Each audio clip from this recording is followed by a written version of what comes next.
Vajrachedika, remember, as a literary document, probably appeared in the 4th century, although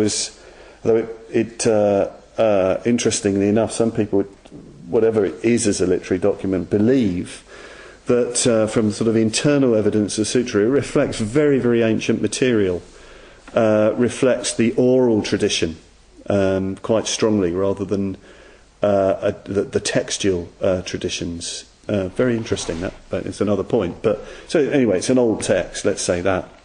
So when Subhuti expresses his concern regarding the future, actually, what's really going on, to be text critical, he's expressing the concern of the present, of the people who compiled that sutra, of the people of that time.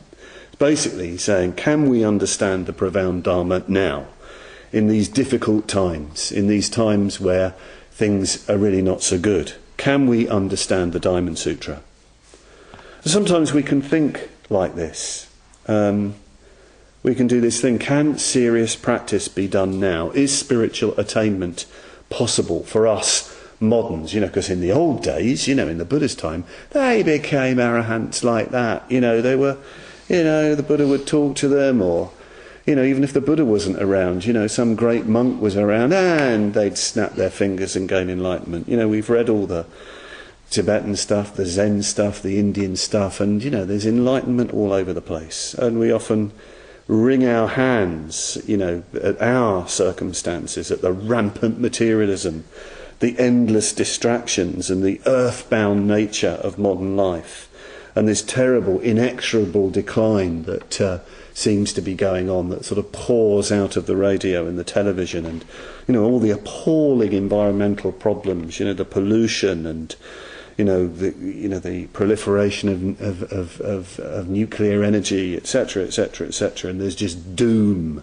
hopelessness, even getting a bit apocalyptic about it all. This can, in fact, be thoroughly negative and unhelpful. And in fact, it's untrue. It's true that the world has many problems. Problems be created by the greed of human beings, the aversion of human beings, and so on. And with the development of technology, there are very, very serious threats, probably like never before, in sense of the scale of the threats involved. And yes, there are many obstructions to practice and many distractions in relation to practice, compared with the sort of simplicity of ancient times. But it's also got to be said that the world at the moment, certainly in the modern West, let's say, in some ways has never been better. Let's get real about this. We have unparalleled wealth. We live like princes. I mean, we really do.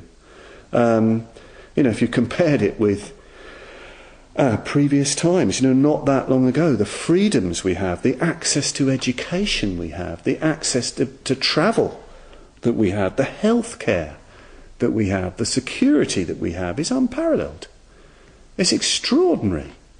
I was talking to somebody the other day who was telling me about a study that somebody had done of Elizabethan London, and they kind of looked at documents and records. And the number of murders within London was considerably more than there is today. It was a rough, violent, dangerous place.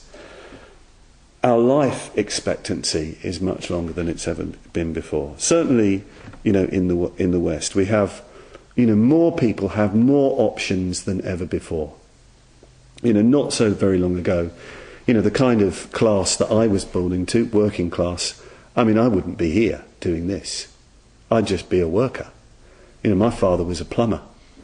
In days gone by, the kind of family he came from, I would not have had access to the circumstances that I have now. So I think we really do need to get real about our conditions. They really are incredible. Okay, it's not true for the whole world by any manner of means, and there's great poverty. I'm not talking about the whole world, I'm talking about us. So when it comes to the Dharma, we have to take care as well not to form too rosy a picture of the past. in the time of the Buddha, there were some pretty dreadful people in the Sangha. Let's again be very, very clear. There were some really dreadful monks who behaved very badly. Some of them changed, some of them didn't. And things weren't all nice. It was warfare, terrible kind of violence, in the time of the Buddha. You've only got to read the suttas to see that.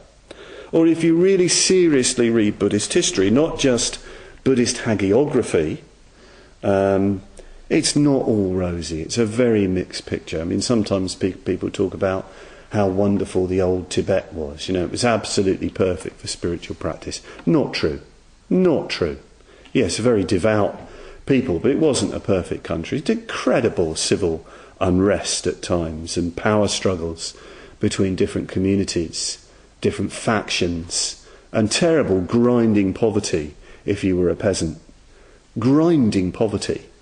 Okay, you might have been able to, receive teachings and all that sort of thing, but for a lot of people, grinding poverty and even discrimination. So I think we need to be very, very clear about these things, that our circumstances are very, very good indeed. The past has been mixed. There's been some wonderful things. There's also been a lot of rubbish as well. So, and it's the same now. There's some very bad things going on, but there's some very, very good things going on. And we need to kind of wake up to that, wise up to that. It's un-Buddhistic, actually, to think that our time and place is uniquely flawed. It's an extension of our thinking that we're uniquely flawed.